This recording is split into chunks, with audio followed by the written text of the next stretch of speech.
समझेंगे क्या कारण था, जानने की भी कोशिश करेंगे और क्यों इस्तीफा दिया है ये भी हम समझ लेते हैं। महंत रामसुंदर दास जी हमारे साथ है। दास जी, चूंकि दिग्गज नेता हैं, पार्टी में एक लंबा सफर आपका रहा है, अचानक क्यों इस्तीफा देना, कारण नहीं समझ आ रहा। नहीं, जो कारण है उसको मैंने अपने त्याग पत्र में दर्शा दिया है। मैं त्याग पत्र को आपने देखा भी होगा। कांग्रेस के सभी वरिष्ठों ने और शीर्ष नेतृत्व ने मेरे ऊपर बहुत ही विश्वास करके रायपुर दक्षिण विधानसभा क्षेत्र से मुझे अपना प्रत्याशी बनाया। सभी कांग्रेस के कार्यकर्ताओं ने, वरिष्ठ जनों ने एक साथ मिलकर के हमने इस चुनाव को लड़ा। परिणाम अप्रत्याशित रहा और अब तक के सबसे लंबे वोटों के अंतराल से पराजय का सामना करना पड़ा। कारण ढूंढने को मैंने बहुत कोशिश की। 3 तारीख को परिणाम आया है। मैं बहुत इससे हतोत्साहित और दुखी हूँ।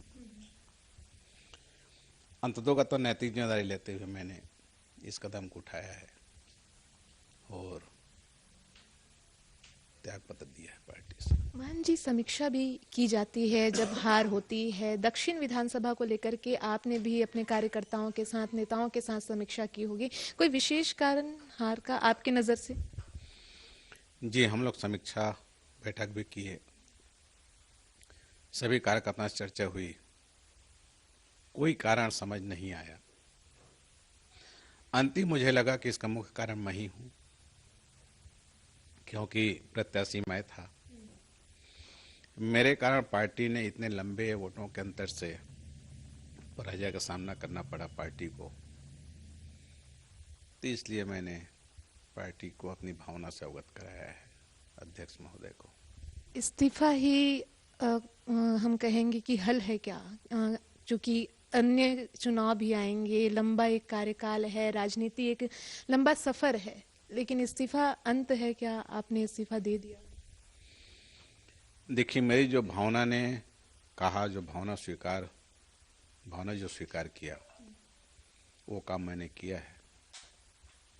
मैं धन्यवाद देना चाहता हूँ पार्टी सभी वरिष्ठों को, सभी कार्यकर्ताओं को।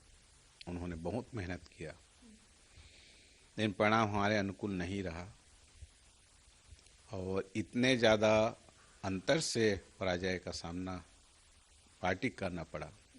मैं मानता हूँ इसके प्रत्याशी चूंकि मैं था, इसी कारण मैं बनता हूँ और मैं नैतिक स्वीकार किया है इसको। नैतिकता के आधार पर मैंने पार्टी से इस्तीफा दिया है। इस्तीफे को हम कैसे लें? चूंकि क्या ये माने हम कि ये महंत जी की राजनीतिक जीवन पर विराम है, इसे कैसे देखें फिर हम? देखिए, पार्टी मुझे बहुत सम्मान दिया, बहुत कुछ पार्टी ने दिया है मुझे, कांग्रेस पार्टी ने। और कांग्रेस पार्टी के जो भी अभी तक के आदेश रहा उस सबको मैंने पालन किया। तो मुझे ऐसा लगता है पार्टी को मैंने अपनी भावना से अवगत कराया है और इस परिणाम से मैं बहुत आहत हूँ। संन्यास लेंगे?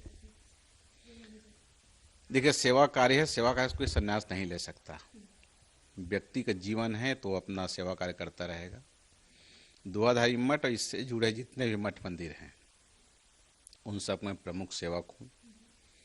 दुआधारी मठ का जन सेवा जन कल्याण कार्य प्रारंभ से ही, पहले से ही, जब से स्थापना तब से चल रहा है।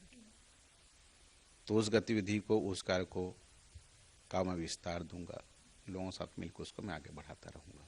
मान जी, एक अंतिम सवाल होगा। चूंकि जब कोई दिग्गज नेता इस्तीफा देता है तो अन्य जो दिग्गज पार्टी होती हैं इस उम्मीद में भी होती है कि वो नेता हमारे पार्टी में शामिल होगा। आपके विचार से भी समझना चाहेंगे, क्या दिग्गज पार्टी से आप संपर्क साधेंगे, अन्य पार्टी की ओर रुख करेंगे, कुछ ऐसा विचार? आज की तारीख में मेरी ऐसी कोई भावना नहीं है, क्योंकि परिणाम से आहत होकर के मैंने त्याग पत्र दिया है, पार्टी को अपने भावना से अवगत कराया है। तो आज तारीख में ऐसा किसी बात की कोई मेरा ऐसा कोई इच्छा नहीं है। चलिए, तो ये थे महंत राम सुंदर दास जी, जिन्होंने हमसे खास तौर पर चर्चा की। जो हार हुई है दक्षिण विधानसभा में उसकी नैतिक जवाबदारी लेते हुए और स्वयं को इसका जिम्मेदार मानते हुए इस वक्त उन्होंने पार्टी की प्राथमिक सदस्यता से इस्तीफा दे दिया है। हालांकि वे किसी दिगर पार्टी में नहीं जाएंगे ये भी कहना है, और जहां जिस मठ में वे सेवा कर रहे हैं, प्रभु की सेवा कर रहे हैं, तो उस सेवा के कार्य को वो आगे निरंतर बढ़ाते रहेंगे। समय सहयोगी राजेंद्र भारद्वाज के साथ आकांक्षा तिवारी, साधना न्यूज रायपुर। पर आपका रहा है अचानक